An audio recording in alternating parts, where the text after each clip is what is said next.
We are live. Good evening and welcome everyone to the DOS Postgraduate Education Program, DOS-PEP. We are currently in the third module and we are covering the topic of strabismus and neuro-ophthalmology. Today we are on the 20th lecture of neuro-ophthalmology and we have an eminent speaker with us, Dr. Shweta Chaurasia, who's going to be talking about atypical optic neuritis. So till now we have covered the anatomy and physiology of the optic nerve and the visual pathway, and we've had already a discussion on optic neuritis, and today ma'am will be covering about atypical optic neuritis cases. We'll be having Dr. Gunjan Saluja with us, who's been moderating our sessions in the past as well. She's done her post-graduation and senior residency from RP Center AIMS and has been actively part of various academic events, especially related to strabismus and neuro-ophthalmology. Dr. Bipsa and Dr. Anita Ganger will also join for discussions. The speaker for today is Dr. Shweta Chaurasia. She is an additional professor in ophthalmology at PGI Chandigarh, has more than 13 years of teaching experience. Her areas of interest include pediatric ophthalmology, strabismus, and neuro-ophthalmology. She has done her senior residency from prestigious AIMS, New Delhi, and she has various awards to her credits, including the Om Prakash Award 2025 for the best paper in pediatric ophthalmology, the Prem Prakash Disha Award, and awards for various poster presentations as well as video presentations. She has over 30 publications to her credit. And with that introduction, ma'am, we would like to hand over the dais to you for your lecture on atypical optic neuritis. Thank you, Dr. Pranita, for the kind introduction. So without wasting time, I'll go to my slide. So today I will be covering on atypical optic neuritis. So I will try to be as to the point as possible, along with the presentation of 3 cases so that all the postgraduates can understand the difficult topic. So to begin with, we know that there has been remarkable development in optic neuritis because of the discovery of antibodies, which has improved our understanding of the disease. So demyelinating disease, which was once considered to be rare in India, has shown a increase in prevalence from 1.33 to 8.3 per lakh population for MS, and NMOSD has been shown to constitute around 20% of all demyelinating disorders in India. So there has been a rise in atypical optic neuritis, which I will be covering. So there are 3 main demyelinating causes of optic neuritis. One is multiple sclerosis, which is typical optic neuritis, and among the atypical, the main demyelinating ones are NMO, NMOSD, and MOG and MOGAD. So atypical optic neuritis again also includes systemic inflammatory diseases like SLE, sarcoidosis, granulomatosis with polyangiitis, and CNS vasculitis. And among the infectious causes, syphilis, TB, Lyme disease, herpetic disease, etc. So what are the atypical optic neuritis features? So the vision could be very less, up to no light perception. There could be optic disc or retinal hemorrhages, which are atypical findings. Then severe optic disc swelling, macular exudates, absence of pain, presence of uveitis, bilateral loss of vision, and recurrent disease. So before we go ahead and discuss atypical optic neuritis, let's understand the difference between the typical and atypical. So the onset in typical is acute to subacute, whereas in atypical, it is sudden and acute mostly. Sometimes chronic also. The progression in typical is it peaks within 1 week, remains stable over 2 weeks, and recovers after 3 weeks. Whereas in atypical optic neuritis, there is no specific pattern. It may peak within hours to few days and may progress beyond 2 weeks. The age group in typical is 15 to 45 years, where it is variable in atypical. Gender in typical, female preponderance is seen, whereas in atypical, it is variable. Laterality is usually unilateral in typical and maybe bilateral, sequential, or simultaneous in atypical. Now, visual acuity is 660 to 636 max in the typical optic neuritis, whereas in atypical, it can get as severe as PL or no PL. Then periocular pain and pain on ocular movement is seen in more than two-thirds cases of typical optic neuritis, whereas pain may be absent in atypical optic neuritis. Then mostly in typical optic neuritis, retrobulbar optic nerve inflammation is seen, whereas in atypical optic neuritis, it could be marked, the optic disc can have marked swelling with hemorrhages along with macular star in neuroretinitis. Now, visual field effects, it could be variable. It is central in typical optic neuritis, where it is variable, maybe hemiopic or altitudinal in atypical. Then ocular changes are minimal and typical, whereas you could see marked anterior and posterior segment inflammation in atypical, along with marked periphlebitis. Then improvement is spontaneous in more than 90% of cases over 4 weeks in typical, whereas you could see lack of improvement within 4 weeks or continuous deterioration in atypical. Then typical optic neuritis mostly responds with steroid with no relapse on discontinuing treatment, whereas in atypical, it may or may not respond, and if it responds, it is usually steroid dependent and may relapse when treatment is discontinued. Whereas optic disc pallor develops, it takes 4 to 6 weeks after the acute episode in typical optic neuritis, whereas in atypical, it can develop as early as within 4 weeks. So coming to the first, neuromyelitis optica spectrum disorder, optic neuritis. So before we go ahead and understand the pathophysiology, let's understand how does the aquaporin 4 uh, uh, is present in the healthy population. So aquaporin 4 is a water channel on astrocyte end feet, and it is extensively expressed in the brain spinal cord and brain and optic nerves, and it maintains water homeostasis and helps mediate waste protein clearance, and this is the target antigen in NMOSD. So basically what happens, there is an unknown mechanism of loss of self-tolerance in the body periphery, which causes B cells to differentiate into aquaporin IgG secreting plasmablast. And these plasmablasts produce aquaporin IgG antibodies, which is mediated through IL-6. And this aquaporin IgG, it crosses blood-brain barrier and it attaches to the aquaporin 4 channels present on the end plates of astrocytes, and this leads to complement cascade activation and leads to MAC deposition and antibody dependent cell mediated cytotoxicity, which causes secondary demyelination, and this secondary demyelination occurs due to withdrawal of astrocyte mediated homeostatic functions. So the NMOSD, the management strategies we have the tolerance induction, the immunosuppression, which can prevent the B cells to produce IL-6. Then we have B cell antibodies, which prevent plasmablast to produce the aquaporin antibodies. Then we have the complement inhibitions, which prevents the complement cascade, and the plasma exchange, which removes the aquaporin antibodies. So coming to the diagnosis, we have the cell-based aquaporin 4 IgG test. If it is positive, then you just need one core characteristic. And if it is negative, you need more than 2 different separate core characteristics. So what are the core clinical characteristics? First is optic neuritis. Second is acute myelitis. Then third is area postrema syndrome, acute brainstem syndrome, symptomatic cerebral syndrome, and fourth and sixth is narcolepsy or acute diencephalic clinical syndrome. So you just need one core clinical characteristics if the IgG test is positive.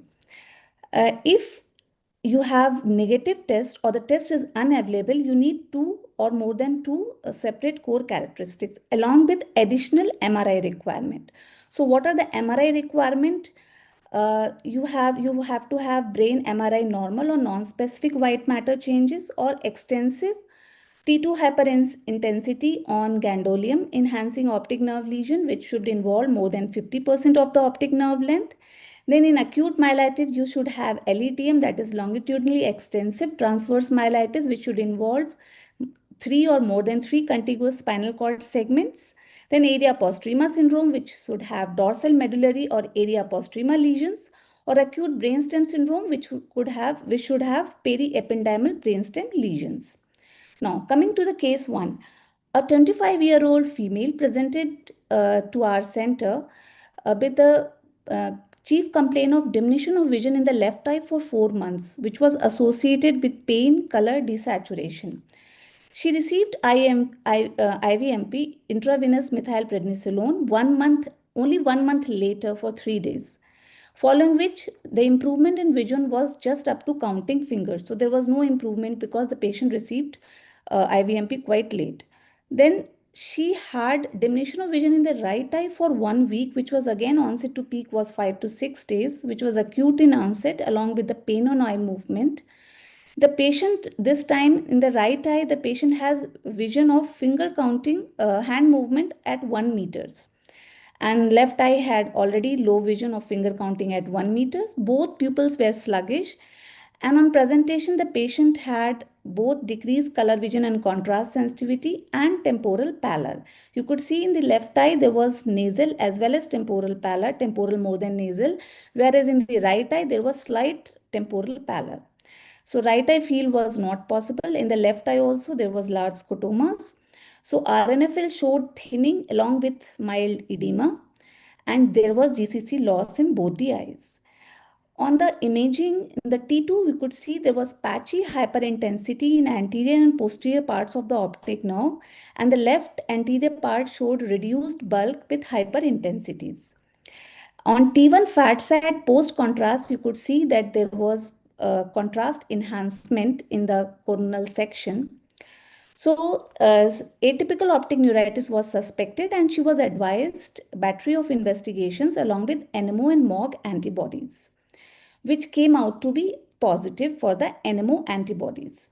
So she was made final diagnosis of NMO positive atypical optic neuritis. So the treatment goals in NMOSD is you should have aggressive immunosuppressive therapy in the beginning. And prevention of NMOSD attacks and relapse is crucial to limit the damage accumulation. Traditional approach is to treatment is relied on immunosuppression like steroids, azathioprine, methotrexate, mycophenolate mufetil, and B-cell targeted therapy with rituximab. So in our patient, the injection IVMP was given, but the patient didn't, the vision of the right eye didn't improve. It was again finger counting close to face, and the patient was switched to oral. Patient was then taken for 3 cycles of plasmapheresis. It was only after 1 month she was taken for plasmapheresis, and her vision only improved to 6/60. She was also given a dose of rituximab, but her vision acuity again didn't improve more than 6/60 in the right eye. Though visual field slightly improved in both the eyes, except for the central scotomas, which you can see. The RNFL, the edema subsided and the thinning became more prominent. GCC loss was the same in both the eyes. So in this case, you could see there was sequential bilateral involvement. There was vision loss, which was significant to start with, and it progressed rapidly. Vision loss didn't improve post-steroid. So these are all our atypical optic neuritis features. So ideal time to start IVMP is within 5 days of attack, which was delayed in this patient. So in our patient, again, you could in the optic nerve was more than 50% of the optic nerve length was involved. Again, thereby pointing towards the atypical optic neuritis. So in our case, the plex also led to incomplete recovery because the ideal plex initiation is early simultaneous treatment along with IVMP and plasma exchange. So it should be given as early as possible.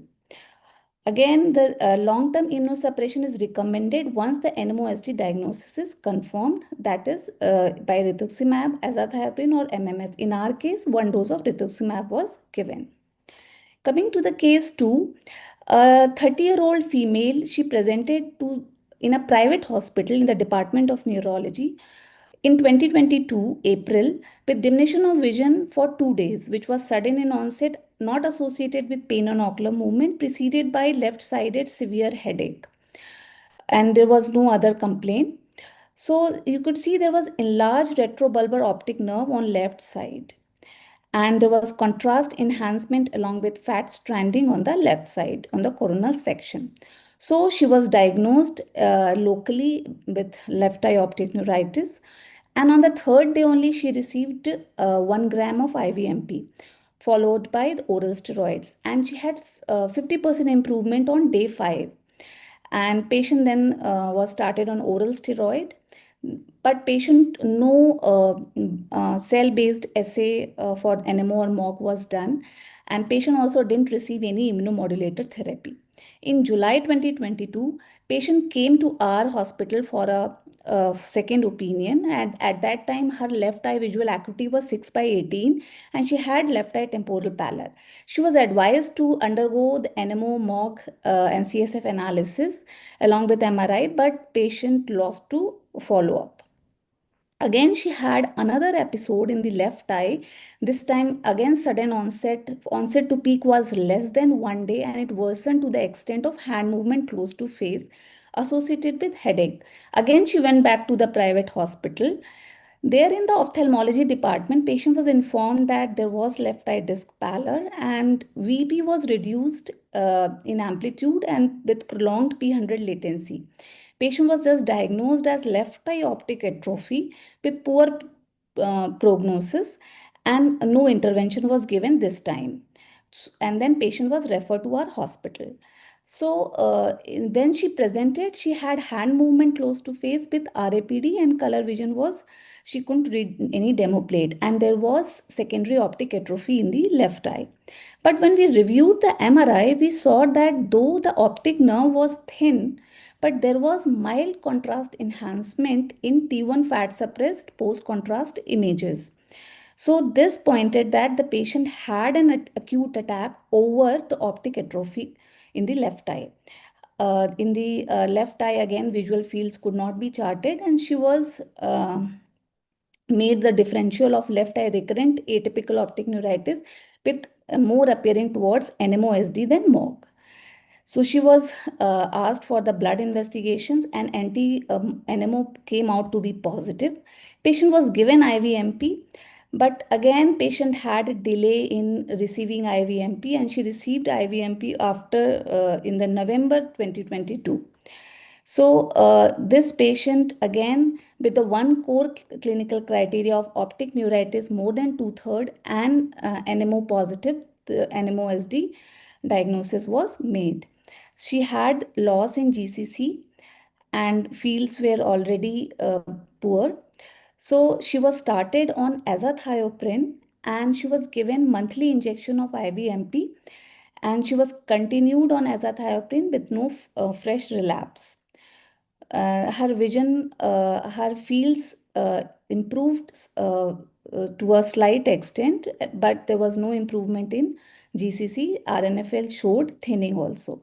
So on follow-up, her left eye vision did not improve. It was only finger counting close to face along with RAPD.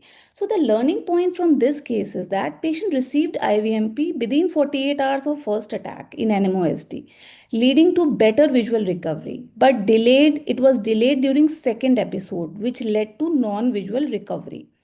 So this makes us points to two questions. What is the role of IVMP in acute attack and what is the role of other modalities in acute attack if IVMP fails?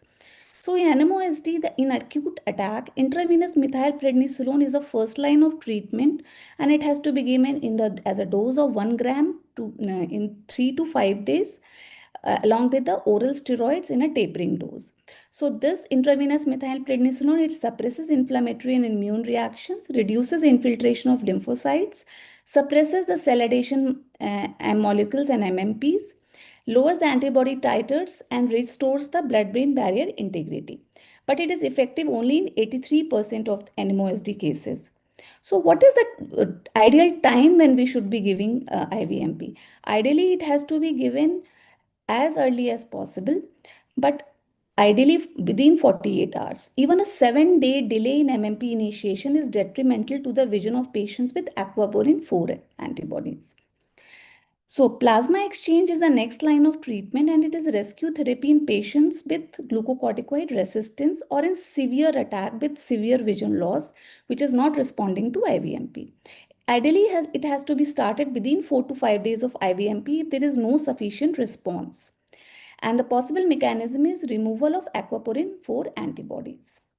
So it has been seen that up to 40% patients shows complete remission with plasma exchange. But if it is started late, after more than 7 days, only 3.7% of the patient only shows complete recovery. But it has a limitation of equipment requirement, complicated and intravenous operation, high cost, need for transfusion blood products, and allergic reaction and bloodborne infections like hepatitis and HIV. Immunoadsorption is another blood purification technology which can be used instead of plasma exchange, and it is mostly given in pregnant and lactating female, and it is done through cardiopulmonary bypass using antigen antibody or substances with physiochemical affinity as ligands. This is safe and effective for pregnant and lactating female in NMOSD, and there is no reported significant difference between the efficacy of PLEX and immunoadsorption. So in acute attack, high dose of IVMP is given. If it doesn't work, then plasma exchange can be given and followed by oral glucocorticoid. And long-term immunotherapy has to be thought if aquaporin IgG is positive after the first attack, or if it is double seronegative, then after the second attack, the long-term immunotherapy has to be started. So second learning point from the second case is that during the second attack, there was inability to diagnose relapse and therefore delayed treatment by almost 4 weeks. So maybe such patients need exhaustive counseling so that they understand the nature of the disease, need for urgent treatment so that patients do not lose follow-up. And clinicians need to identify recurrences during the course of the disease in the setting of partial optic atrophy.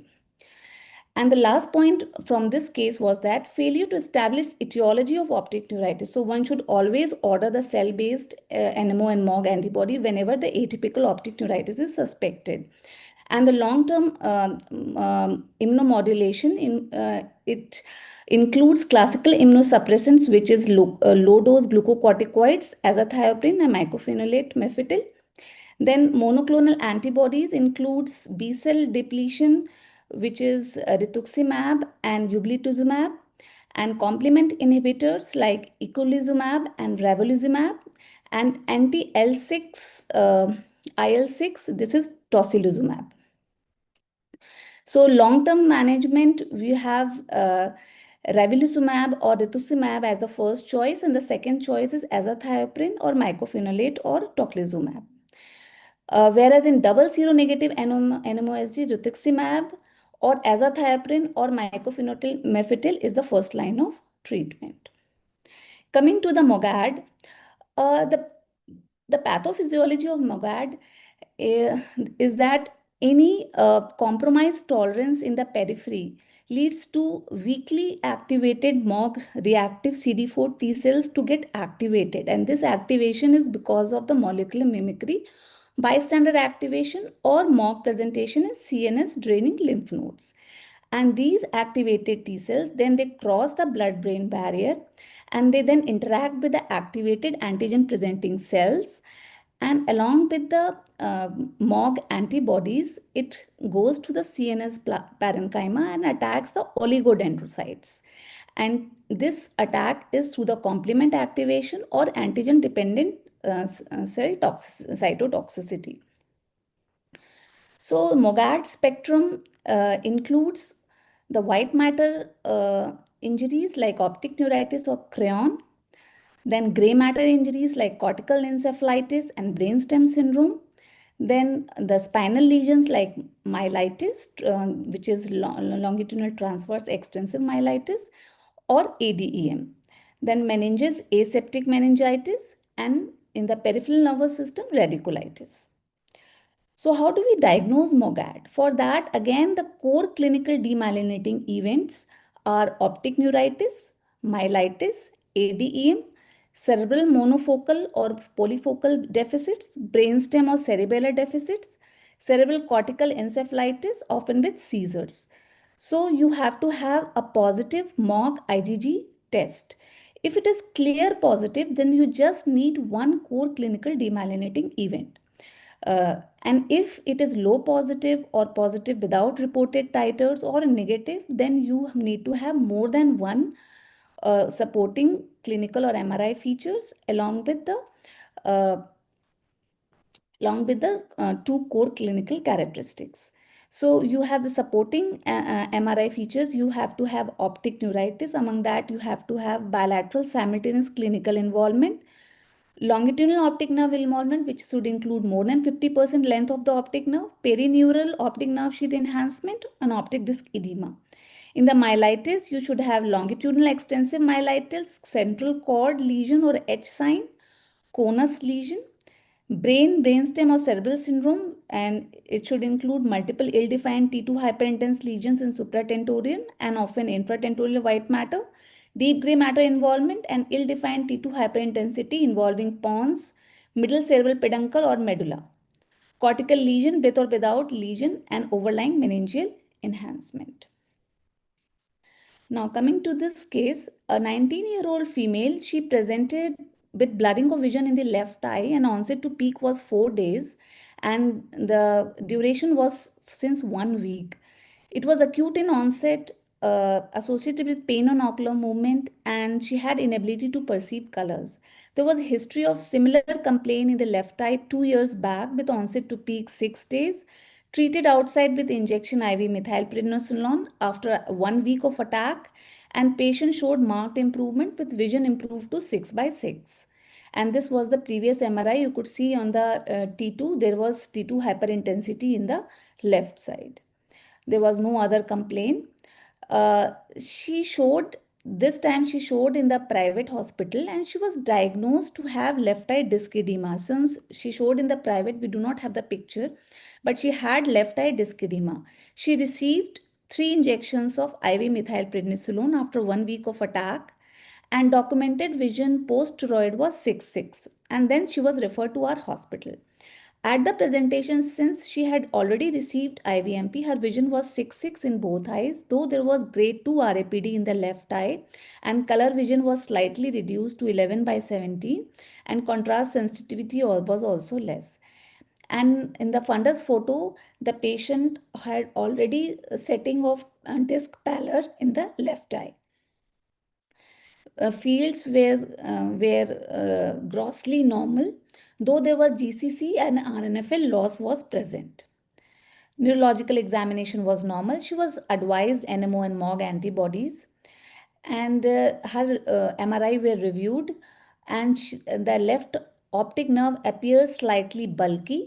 There was T2 hyperintensity and patchy T2 flare hyperintensity, and also on the post-contrast T1 fat site images, there was thick optic nerve with post-contrast enhancement. So she was started with IVEMP for 5 days. She was positive.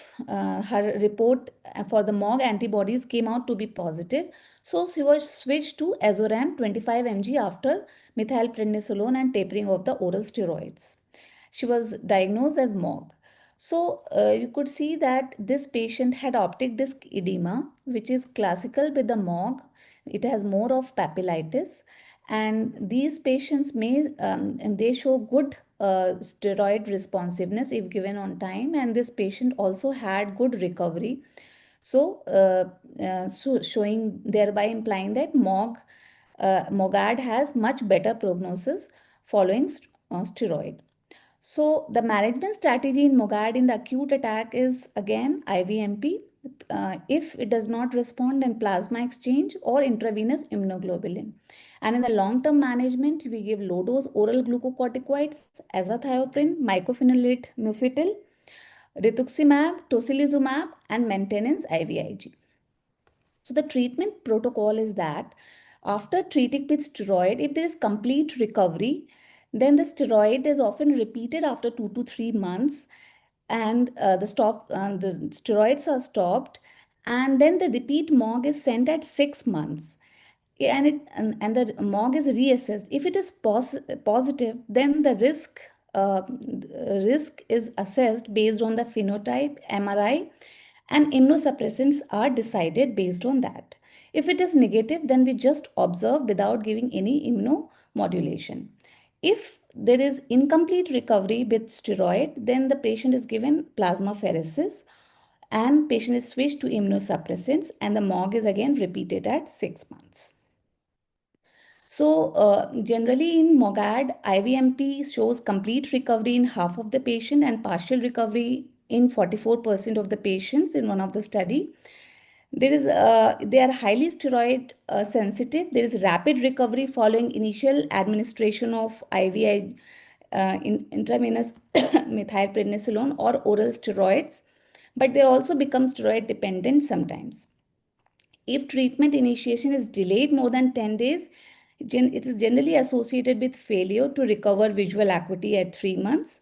And subset of MOGAD also do not respond to IVMP and they need second line treatment in form of plasma exchange.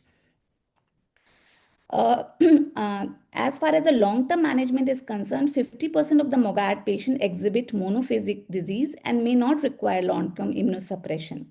However, it is difficult to predict a relapsing course in a newly diagnosed patient. So patient has to be observed carefully, and MOG antibodies has to be repeated after 6 months. Roughly 25% of MOGAD patients will become seronegative and more likely will have monophasic disease. The predictors is longitudinal MOG IgG cell-based assay test. The long-term maintenance therapy typically initiated after a second attack or if there is no or poor recovery from the first attack. Low-dose steroids at a dose of more than equal to 12.5 milligram per day is sometimes used for a minimum of 3 months, and it has been shown to be associated with delay in the first relapse with 88% reduction in relapse. There is a meta-analysis which has shown effectiveness of relapse prevention with tocilizumab as high as 93%, IVIG 79%, MMF 73%. There are few novel agents in the NMOSD to target the NMOSD pathology, which includes sterilizumab, which is anti-IL-6 antibodies, inebilizumab, which is anti-CD19 antibodies, eculizumab, which is anti-complement 5 antibodies. So lastly, I will just differentiate the typical, that is MS, with the atypical, both with the aquaporin 4 and MOG antibodies. So as far as gender, in MS, the female, but in aquaporin, again, the female preponderance is 90%. In MOGAD, there is equal distribution. Laterality, unilateral in MS, generally in aquaporin, unilateral or bilateral involvement. In MOGAD, mostly it is bilateral. Visual loss is mild to moderate in MS, where it is severe in aquaporin 4 and it is moderate to severe in MOGAD. Then fundus is retrobulbar optic neuritis in MS, whereas aquaporin 4 has more of, again, retrobulbar than papillitis, and in MOG, papillitis is more seen. Then myelitis or encephalitis is rare in MS, whereas longitudinal extensive transverse myelitis is common in aquaporin and MOG both, though more common in aquaporin 4. ADM is more commonly seen in MOG optic neuritis. Then aquaporin 4 antibody optic neuritis is commonly associated with Sjogren's, SLE or sarcoidosis. Then visual outcome is good in MS and MOG, where it is poor in aquaporin 4, and relapse is common in MS, but it is less than NMO. Then relapse is common in aquaporin 4 optic neuritis and very common in MOG optic neuritis. Now coming to the MRI, again you could see the retrobulbar segment is more commonly involved in multiple sclerosis. Retrobulbar and intracranial involvement with more than 50% of the length with chiasmal involvement is more in the NMOSD. And Again, papillitis along with more than 50% of the length of optic nerve along with perineuritis is more seen in MOG optic neuritis. Then in the MRI brain, the more periventricular, supratentorial, periventricular and infratentorial, juxtacortical and subcortical lesions are seen in MS. Whereas in aquaporin 4, more hypothalamus, thalamus, pituitary, area postrema and brainstem are involved where more aquaporin 4 and water channels are present. Whereas in MOG, supratentorial and cerebellum is more involved. Now in the spine, you see that in MS, there is short peripheral, less than 3 vertebrae involved, and it is more of lateral and, and dorsal. Whereas in aquaporin 4, there is a longitudinal extensive, I think there is some mistake here. This is for the conus medullaris is more in the MOG, and there is and longitudinal extensive transverse myelitis in the cervical segment is seen more in the aquaporin 4 antibodies in optic neuritis, whereas longitudinal extensive transverse myelitis in the lower segment is more seen in MOG optic neuritis. There is the picture is a little wrong. So thank you.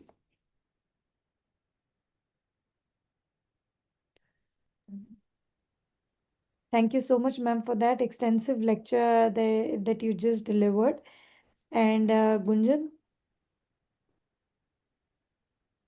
Gunjan is here and she'll be taking forward the discussions with her questions. And Dr. Praful is also here. Thank you so much, ma'am, for that lecture. And Gunjan, do you have any questions from the students? Uh, Sir, we have one or two questions regarding the atypical optic neuritis cases. Very good evening, Shweta ma'am. Thank you for covering the topic extensively, especially the differentiation between the NMO and MOG related optic neuritis. I would like, someone is asking about the role of electrophoresis in these cases. Role of electrophoresis? Yes. There is a role of plasmapheresis. Okay. So Yes. they might be, yeah, so they might have. Yes, plasmapheresis, where plasma exchange is done to release the antibodies Yes. to take care of the acute attack. So, yes, so exactly as ma'am rightly said that it is one of the end stages of the treatment when everything has given up, then we go for the plasma exchange procedures. As we, And I saw, as I discussed with the second case, the patient received plasma exchange, but it was again delayed after a month of IVMP. So if the patient is not responding with IVMP, it has to be started within 5 days of non-responding of IVMP. Otherwise, again, plasma exchange will also not lead to that great improvement in visual acuity which you are expecting. Like in this patient, they to improve from hand movement close to face to 660 only, not beyond that. Exactly. So right treatment at right time is something which is important. And another question is about if suppose NMO and MOG both are also negative for the patient, then what they do have, how will they approach the case in that scenario? Double seronegative are this is an entity which is also covered in NMOSD. Also, the infections in post-infectious also are double seronegative. So you have to see how much is the vision loss in this patient and how they are responding to IVMP. If the patient has history of fever and the patient has visual acuity which responded with IVMP, then maybe the long-term modulation is not necessary. But suppose if the patient is double seronegative, the patient vision loss is too severe and the patient is not responding with IVMP, then you will have to go for the plasma exchange and also and also the immunomodulation, and the both the NMO and MOG has to be repeated. Again, it is very important that you assess the seronegativity very carefully, because the test you do, because many of the lab do not do cell based assays. So it is very important to check what kind of test they have performed, because cell-based assay have more sensitivity and specificity than uh, other tests. Yes. And one more thing that I would like to add is that I would like to ask you is that what is the role of CSF analysis in these cases? Yeah, CSF analysis, basically, I have the pleocytosis is less in MS, less than 50 per cells, where it is more in NMOSD and MOG. So it will give you a slight pointer. Then again, protein and glucose, the ratio. It can also point towards whether you are dealing with MS or whether you are dealing with atypical optic neuritis. Then oligoclonal bands. Then oligoclonal bands are mostly seen in MS and less commonly seen in atypical optic neuritis. So that can give you a hint. And also CSF monoclonal NMO and MOG NMO and MOG both are also done in CSF also. So though peripheral blood NMO and MOG have more sensitivity and specificity than CSF, but this can also be done through CSF. And then another question that is coming is how long do we have to give the immunomodulators or steroid sparing agents in these patients? Depending on what was the profile of the patient, if the patient, how many relapses the patient had, how severely the patient is affected, and you do also repeat the NMO and MOG. So ideally, if once started the immuno, it is given for a long term, like more than 1 year, more than 2 years. And after that, you slowly taper, and you monitor the NMO and MOG, and you monitor the MRI, and then you completely stop. Okay. And what is they're asking what is the usual dose of azathioprine that is prescribed to the patient? It is actually started with 25 mg, and then it is increased to 50 mg and more depending on the patient's response. Oh, thank you, ma'am, for patiently answering all those questions. Uh, so these were the questions that were with us.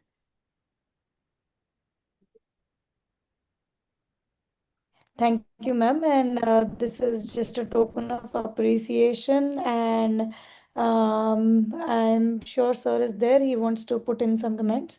Sir? Ma'am, we are giving the PDF of PPTs of all the lectures to students. I hope you won't mind that. Hello? Yes, yes. PDF of the PPT, whatever PPT you said, no? We Okay, said the PDF of those slides only. okay, okay. No problem. Fine, then Pranita, we can conclude. Yes, sir. So thank you so much, ma'am, for taking that wonderful lecture. And thank you, Gunjan and Professor, for sparing your valuable time.